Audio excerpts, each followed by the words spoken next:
Suatu hari yang dimana hari tersebut akan ada jaminan pengabulan doa di dalamnya. Pada sore harinya, seorang lulusan analis kimia mencoba membandingkan teh manis yang dia buat dengan teh buatan Mayora. Setelah membuat teh manis dengan kadar gula tepatnya 7,5% W/V, barulah didapati rasa manis yang benar-benar pas, tidak memiliki aftertaste buruk dan hampir sama secara kualitas rasa dengan teh Mayora tersebut.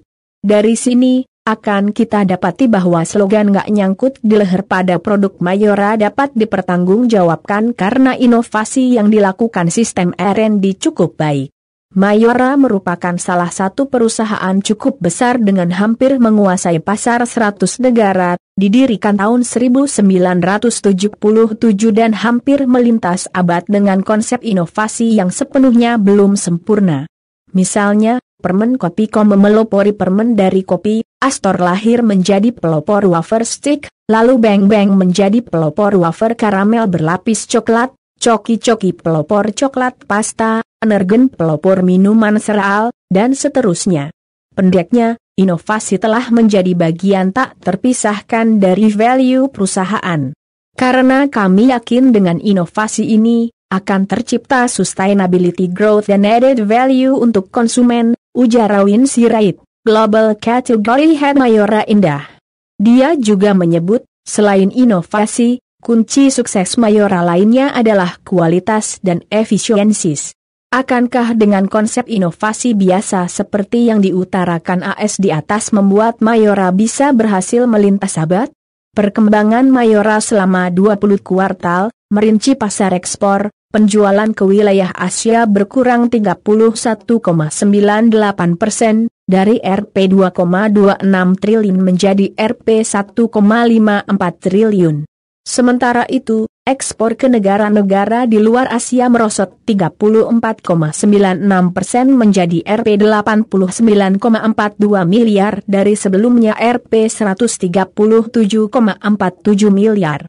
Pada analisa sebelumnya yaitu Borden Dairy yang merupakan perusahaan yang lebih senior, berekspansi mendunia dan bahkan sudah melintas abad serta mengakuisisi banyak perusahaan sejenis, kita akan dapati bahwa tidak sembarang inovasi yang dapat membawa keberlanjutan.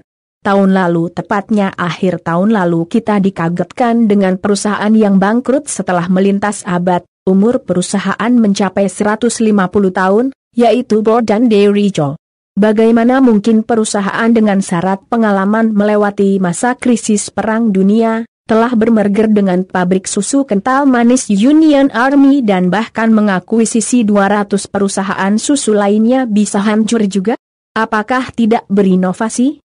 Justru malah sebelum bangkrut, Borden Dairy sempat berinovasi dengan inovasi tingkat ke-1 dan inovasi tingkat kedua. Jawabannya karena justru Dairy Borden salah menerapkan inovasi, ketika perusahaan besar dan hanya menerapkan inovasi tingkat kedua bahkan malah menerapkan juga inovasi tingkat 1, maka berdasarkan diagram inovasi perusahaan akan turun dan jatuh di posisi bawah, nomor 4. Hanya inovasi tingkat tinggi berlandaskan iptek yang iman dan takwa yang dapat membawa perusahaan berekspansi mendunia dan melintas abad. Dan masih banyak fakta di lapangan yang menjadi bukti telak bahwa ternyata inovasi memiliki tingkatan dalam aplikasinya, hanya inovasi tingkat tinggilah yang akan menjadi solusi Mayora ke depannya. Nestle menggunakan inovasi tingkat tinggi bukan isapan jempol. Dikutip dari perkataan Paul Bulcke, CEO Nestle, dalam lingkungan yang sulit, kita terus membangun kemampuan dan posisi kita untuk masa depan sementara mempertahankan pertumbuhan yang kuat di seluruh daerah dan kategori. Inovasi tingkat tinggi juga memerlukan dukungan pemasaran yang signifikan dalam menghadapi konsumen, UKM dan industri yang harus menjadi platform inovasi yang akan cocok diterapkan di Indonesia, bukan meniru konsep platform inovasi yang diterapkan Inggris dan sekutunya ataupun Korea Selatan. Hal ini terbukti sudah 20 kuartal Indonesia mengadakan seminar pembelajaran inovasi TGIF yang dimotori UNESCO dan WTO, hasilnya tidak membawa efek positif signifikan pada perkembangan ekonomi negara bahkan tidak bisa memberikan solusi tentang masalah sampah numpuk di Jakarta.